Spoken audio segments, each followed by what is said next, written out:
Now, our panellists this afternoon are all members of the Coach Tourism Association.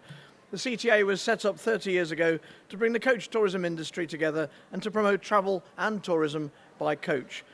And today the CTA has a membership of around 300, nearly half of whom are coach tour operators and tour wholesalers. The other half of the membership is made up of industry supporters who help make up the coach tourism package, and they include hotel groups, tourist boards, major visitor attractions, ticket agencies, ferry operators, as well as professional advisors and B2B companies.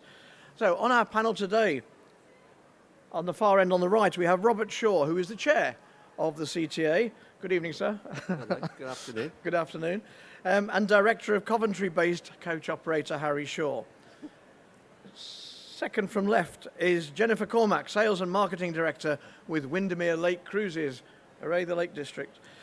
In between them, third from left is Sean Reid, Managing Director of Coach and Group Travel Tour Wholesaler Ashley and Newey. And last but not least, nearest to me, Tim Southby is the Director of Bournemouth-based coach operator Heathside Travel. So I think, on top of what I've said already, Robert, I'd like to ask you, first of all, just to give a bit of an overview of the CTA and what the organisation is, please. Okay, first of all, thanks so much for everybody coming along this afternoon. It's good to see so many people here taking an interest in CTA. I just wanted to give you a bit of background on myself. I've worked in the coach tourism industry now for over 40 years. During that time, we've dealt with all types of challenges, including Brexit, farmers blockading roads, changing legislation, inflationary pressure, staff shortages, and of course the pandemic. But I think it's important for us all to understand that we have similar problems. And we have proved as an industry to be incredibly resilient. And the way we do that is by working together so we can overcome our common challenges. Now, CTA, as Stuart has already said, has a membership of over 300 members. When I speak to them, many of them point to the benefits that membership brings. We have regular low-cost networking events. We've just had an event over in Paris, for example. We've had an event in Newcastle early this year.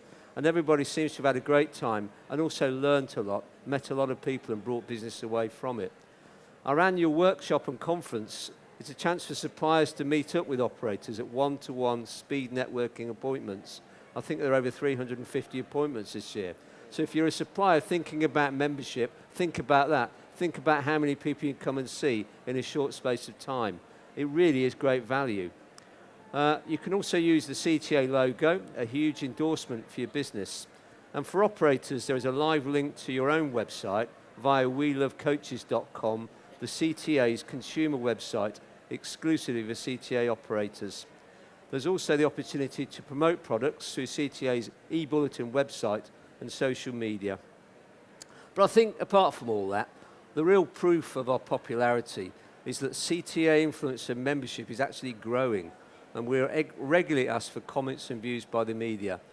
My last catch line would be simply this: come and join the coach party. Thank you, Robert. Jennifer, the Lake District is already one of the best known tourism destinations in the UK, or in Britain. But other similarly well-known destinations and visitor attractions may think there's no need for them to join an organisation like the CTA. What might you say to them? We've been members now for a number of years, and it's been really good to develop the relationships with operators as new operators are coming into the business, but also to maintain the relationships that we have. The networking events are fantastic. We constantly work at collaborating with other attractions in the area, and to have an association like this for us is priceless. It's been amazing with just connecting with all the different operators. And since COVID, staff have changed and people have changed. So to have this membership and then to continually meet the new people that are coming into those roles is really beneficial. Thank you. I think a show like this, and there are other one-day trade shows around in the calendar, but you don't have the opportunity to meet as often as you might with the CTA and the programme of events. There are so many opportunities, aren't there? And you're finding that as a real benefit. Absolutely, and there are a number of different events, and different operators go to different events, so you're not seeing the same people each time. So they're really beneficial, and we try to get to as many as we can, and all around the country as well. Thank you. Sean, Ashley and Newey has established itself as one of the leading tour wholesalers in the country. And I noted on the website, obviously providing high quality holidays to coach operators. Sounds about right to me. But being a member of the CTA provides valuable opportunities for you as a supplier to meet with those coach operators, and they're not opportunities you might get elsewhere apart from individual appointments. So this, again, much like Jenna said already, it's also a way of understanding industry trends. How are you finding the benefits of that? Yeah, I mean, it gives a huge opportunity to speak to suppliers, coach operators directly in a really relaxed environment where you can talk about your problems and issues that you're having. You know, we all have problems in the industry, coach parking being a big one of them, access, even, you know, plugging into electric to charge electric coaches, which a lot of suppliers in attractions don't have access to. So it's just a way of building on that and understanding really what the coach operators want from suppliers' side and what the suppliers want to offer the coach operators as well. It's a relaxing environment. You know, you have a few drinks with dinner, yeah, and it's a really social environment, and it's just an amazing opportunity to get together and enjoy yourself as well. I think just to add to that as well, it's on all these events and with the platform, it's sharing best practice with other attractions, other operators, and sharing that knowledge and different issues you might have and opportunities. Thank you. And Tim, Heathside Travel is a relatively new member of the CTA. If other coach operators were thinking of joining, what would you say are the key benefits? Oh, the key benefits of being part of the CTA. I don't think I've got enough time to tell you, to be honest. Honestly, I could go on and on and on. You'd think I'd sat on a Duracell battery. For us, we joined last February. We went over to Northern Ireland, and funny enough, the very first thing, my wife, Hannah, who deals with our day trips and holidays, we had a problem getting hold of someone, and someone said, I think they're part of the CTA, so you might meet up with them. We've met them face to face. We dealt with the issue straight away, and it was that, the way the CTA brings suppliers and coach operators together, and if you deal with coach and if you deal with tourism, the CTA is the only place where you need to be. It really has changed our business an awful lot over the 12 months, and we have a contacts book for coach operators. We obviously have our clients, and then we have the TARDIS, and I call it a TARDIS because when you open it up, you're in this magical, huge world of contacts, and it's the CTA itself is just it's mind-blowing for us. And I know I spoke to a couple of operators here today who have said, oh, we're thinking about joining. No, don't think about it. For the money to actually join, it's pennies for what you get out of it in the long run. And the way you've said about the networking events, it's just a no-brainer. It really is a fantastic organisation to be part of. Wow. Well, thank you I could keep going on and on. Honestly, there's so many great parts of meeting great people and saying, oh, I spoke to you on the phone. Oh, that's amazing. Oh, yeah, it's great. And to actually, when you're on the CTA events, like in Newcastle, with the Auckland project with Catherine, finally, having a great chat with her and getting things sorted and having a full understanding of how the destinations and the tourist attractions can actually benefit our customers, and seeing that one-on-one with the fam trips, that really is a true bonus as well. So we can then go back and tell our customers how great it is. So not only if you're a coach operator you want to join, but if you are a supplier and attraction, you're not part of it. Someone just said yes. See, yes. You need to get onto CTA and join it. Honestly, it's the best decision we made, and it's changed our business in the last 12 months, two or threefold. It's brilliant. Well, thank you very much, and we'll see you next year. No, seriously. Bye. I think one of the we've heard about Newcastle, the CTA annual conference and networking, and what's the word for when we all get together to have meetings? The Workshop. The workshop. And I think what is noticeable, we don't have pictures here, but you'll see them on the website, of a room absolutely full of suppliers, meeting operators, and the community have come together. And what we find in this room, in this hall, in this exhibition, we are all part of, I think, the coach tourism community. But what the CTA, and when you see all of those operators and suppliers meeting together and having fun, whether it's the social side or it's the B2B, it's the business side, the networking side. The CTA gives that opportunity for that community to continue to work together across the whole year. And I've been on and off in part of the CTA for a long time, and it is really astonishing. And the four people we have here, you know, it's a snapshot. It's a very good snapshot, but it's a snapshot, you know, well, apart from Tim, thanks Tim, of, you know, what you would find as members. I'm going to open it up to questions in a minute because I fancy you might have some questions. But one thing I'd like to put to each of the panel is, with all the networking and all that sharing of experience and all the things that we've heard about, which is great, what's the one thing that you're doing that's different this year, putting you on the spot, what's the one thing you're doing that's different this year in your own businesses that possibly has come out as a result of all the CTA activity? Robert? Definitely river cruising. We were fortunate enough to go last week on a river cruise with Quasi Europe in Paris, and it's a product that we've been aware of and seen other companies be successful with. But actually experiencing it for yourself gives you the confidence to try it and sell it. And I'm sure it will become a significant part of our business in the future. Thank you, Robert. Sean? Because it's a relaxed environment at these events, I find that operators are a lot more willing to give feedback. And quite often feedback is sometimes negative. And it's a relaxed environment, and you can talk through the problems, and you can really understand why they're having those problems and how to resolve them as well. So that's the biggest takeaway for us. Jen? More collaborative working, more creating itineraries to give to coach operators, and we get that feedback all the time, and always something new. Tim, go on. Surprise me. Sorry. There's the collaboration side of it, and just going back to what Robert was saying, we went to Paris last week. We spoke to Bibby's of Ingleton, Bibby's up in Yorkshire, about potentially doing a river cruise. Talked to Gabrielle, she's great.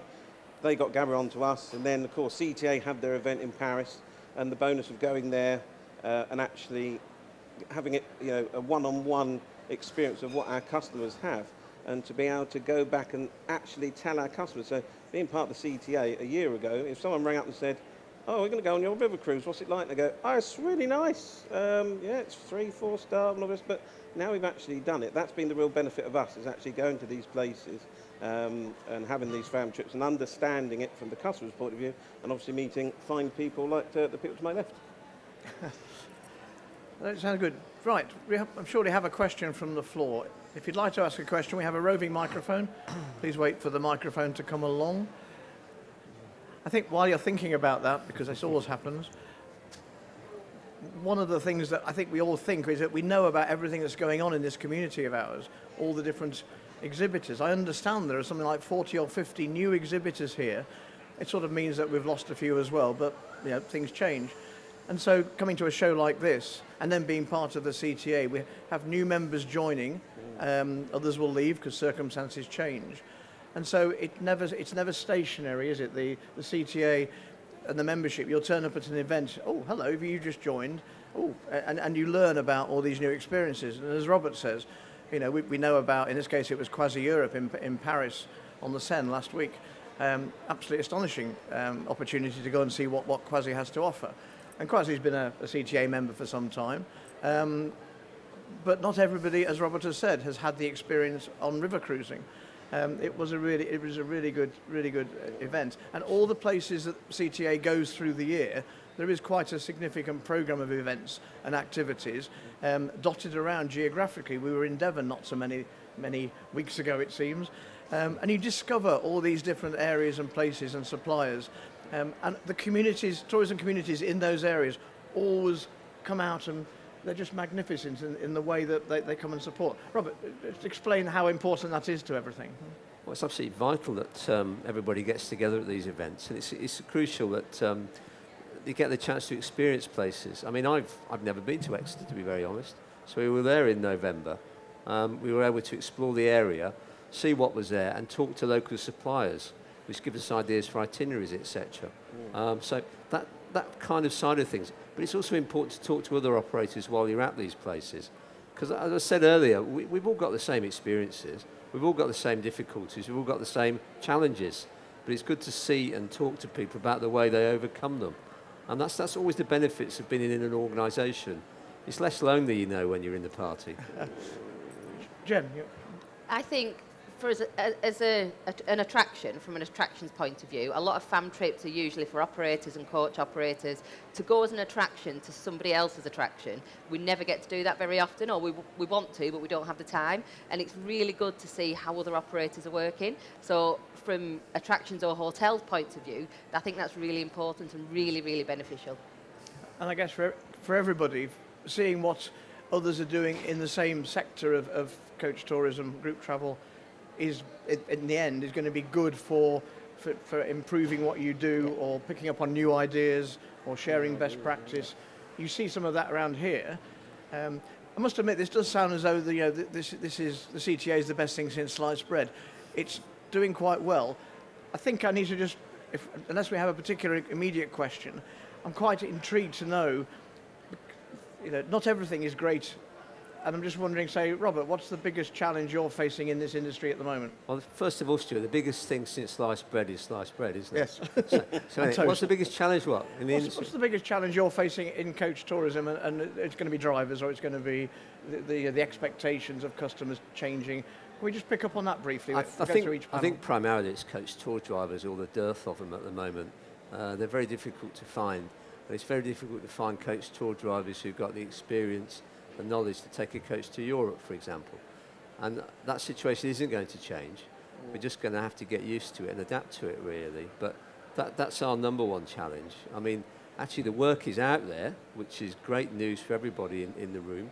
People are desperate to travel again. They're really enjoying travelling. They're travelling more, I think, now than they have done in previous years. But it's being able to cope with it and being able to supply the quality of product that we've always done, and the quality of the product that the coach holiday buying public have always expected from us. But it all comes back to the coach driver, really, and that's the biggest concern, I think, in our industry now. I think, Tim, as another operator, you share that, I guess. Yes, we are very fortunate that where we are positioned, we've got several businesses around, other coach operators around us, where when we put a job advert out, we're very fortunate. We had a lot of applicants come in. We're fortunate in 7.5 years. What did we say? 3 drivers in 7.5 years? Yeah, turnover of 3 drivers in 7.5 years. We have got a great team. We've just managed to get on board another driver for April. But when you look at the pickings that are around, it's becoming very difficult to pick someone you can trust to take your £330,000 coach onto the continent and hopefully brings it back in one piece with happy customers. You've got to be careful. Thanks, Tim. And Sean, obviously providing these high-quality holidays for coach operators, are you noticing a change in what coach operators are asking for? Are their expectations changing? Are you ahead of the game? Are you offering these new experiences? How's that working out at the moment? Yeah, experience-based experiences are just in sort of high demand at the moment. Gone are the days where you just get dropped off at the seaside and you spend the day there. People want to experience distilleries. They want to experience guided tours of historic houses and everything like that. So it's a huge variety of things where you've got your budget side, and then people who are looking for something premium. I know it was talked about yesterday about the premium coaches and premium holidays as well. There's a huge market for that as well. It's growing. And people's expectations are higher than ever, and that's probably a result of the prices jumping as well over the last few years. So it's just about matching those expectations and not being afraid to cut the relationships with suppliers where they aren't performing, unfortunately. And I'm intrigued, Jen, playing devil's advocate, that your core product is taking people basically for nice trips on the water, and you can't beat that. How do you change that experience? Can you change it? How do you, apart from the new ship coming in, boat? Anyway, it's the collaboration. It's working with other attractions around the lake. It's creating those itineraries. We're now doing trips that include a hike. So if someone wants to do a boat trip and a hike, and it's just it is constantly having that something new or something different. It's very difficult to change what Windermere Lake Cruises does because they've done it for so many years, but it's just we've got the same routes, but it's working with different attractions and creating those itineraries. And you think to yourself, being members of the CTA, as we said earlier, you might spot just one little nugget that somebody else is doing somewhere else in the country, and you think, actually, we could go and do that. Have you got an example particularly you can think of? Oh, you've put me on the spot there. How can I think? What can I think of? Perhaps afternoon tea or something like that with Yeah, a product, yes. which is a very popular Definitely, thing. yeah, in the coach afternoon tourism tea. And we don't do the afternoon tea on the boats, but we do afternoon tea with a hotel. Then we'll pick the guests up from the hotel jetty. That's been really, afternoon tea a few years ago went mad, so that's been really popular. The commentary on board, we're always changing it, so it's not the same. So the skippers all do their own commentary. And I think just the staff, just to have that friendly welcome in the Lake District, and just to make sure the staff have that all the time. We were hearing earlier in a previous session about how AI is affecting so much of what everybody does. And one of the areas there was this immediate translation. You know, you can use it on your phone, well, almost immediate now. Are you dabbling at all with, because you get a lot of people who won't speak English, and your commentaries, are they in different languages, but what are you planning to do with that? The commentaries are in English because the skipper does them on their own, so we have commentary books. We're looking at working with providers now that, guests can have their own app on the phone and they can download the commentary in different languages. Another thing that we did pick up from somewhere else, I'll just remember now, is having Wi-Fi at the piers and on the vessels so that guests can actually share their experiences whilst they're on board. And a lot of international visitors really do that. So they're almost doing our marketing for us. So to have that Wi-Fi capability there was really important. And you might think, after all this time, that Wi-Fi was everywhere, always available. No, it's not. No, and especially not for international visitors either. So it's interesting to see it. We heard yesterday from Euromonitor that there are a large number of what they describe, or what it describes as luxury travellers, saying that they are looking for alternatives now to flying. And of course the research, unsurprisingly perhaps, sadly, didn't mention coach at all as an option.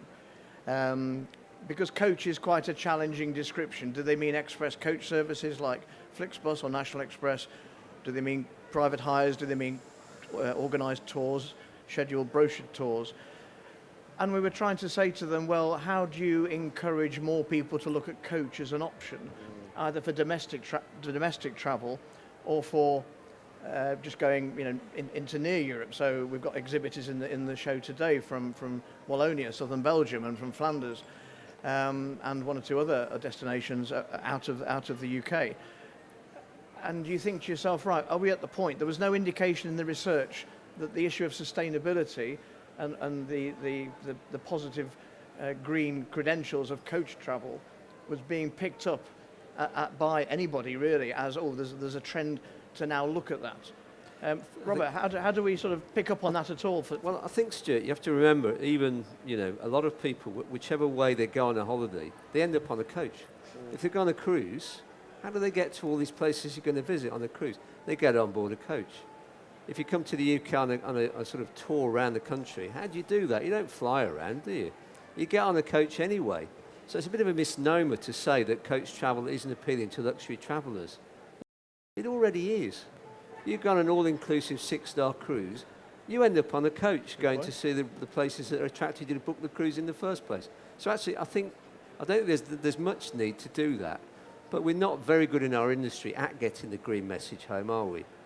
I mean, so many people choose to ignore it, really. They know about it, but they just choose to ignore it because it doesn't suit their argument. They don't want to provide coach parking facilities. They don't want to provide toilet facilities. There's lots of things that they don't actually want to provide because it costs money. And I understand that. We all have to understand that. There's only limited resources available in every country, in every organisation.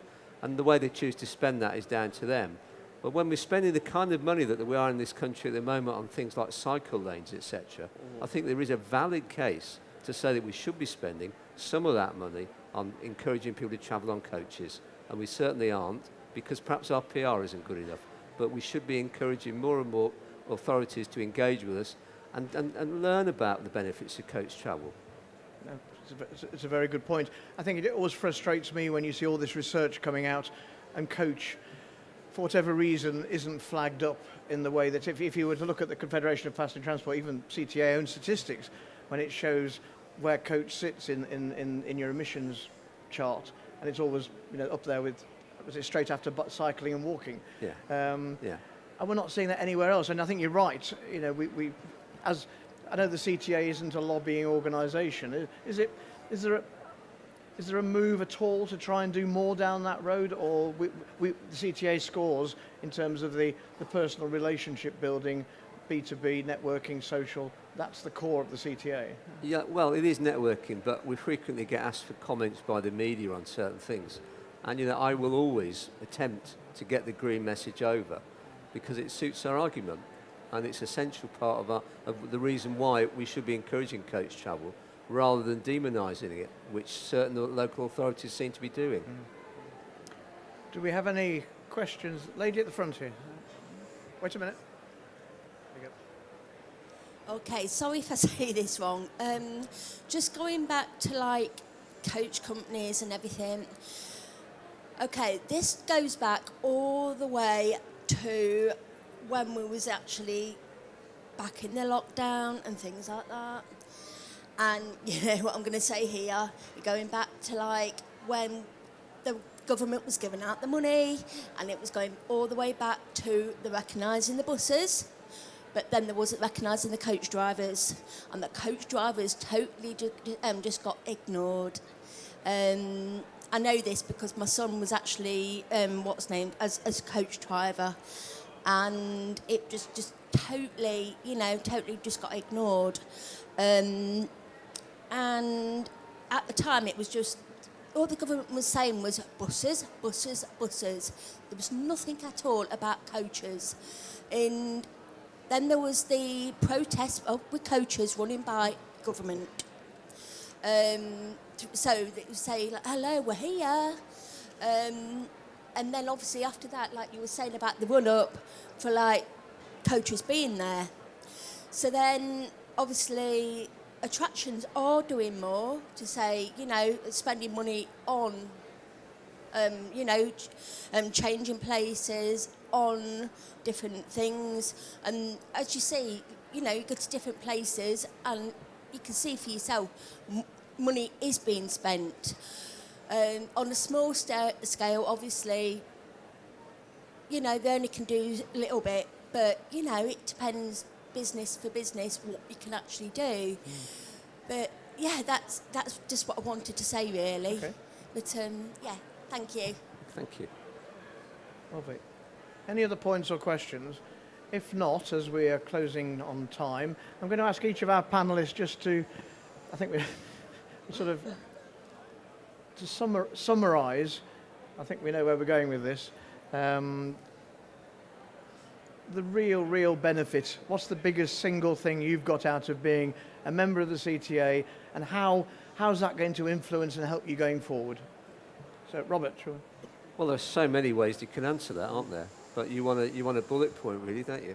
I mean, I think it's communication and coordination, really, the two things I think. It's sort of communicating messages, which is a simple way, a role of CTA, getting the message over to people, but also communication with each other, networking, finding things out, learning from our experiences, sharing our experiences, and the most important thing is driving businesses forward, because the last thing you can do in a business is stand still, isn't it?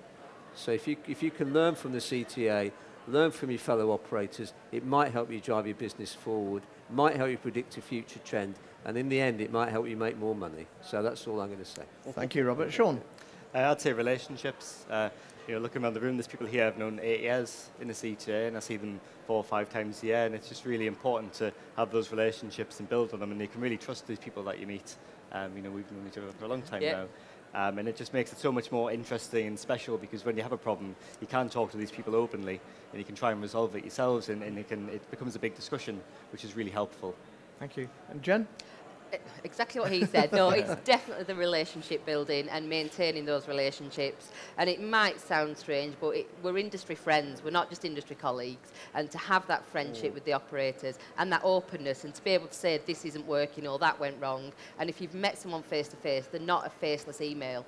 You can just pick up the phone, and that's just really important. Indeed. And Tim, finally. Well, they've knocked it on the head. And like they've said, relationships, that is the key to everything, is having a good working relationship and connecting us all together. It's a seamless, faultless way of doing business, and it's really nice that we've managed to grow our business in a very short space of time. Like I said, it is due down to that making relationship, friends. I think that's the big important word as well, friends. And like we were saying, you just pick up a phone, and the faceless email. It's just brilliant. It really is good. It's good. Thank you very much. Now, if you're sat here and you're thinking, oh, I need to know more, just come and talk to the guys here when we finish now, or get in touch through the CTA. It's been a delight. Thank you for your time this morning. To Robert, to Sean, to Jen, and to Tim. Could you show your appreciation in the usual way? Thank you very much.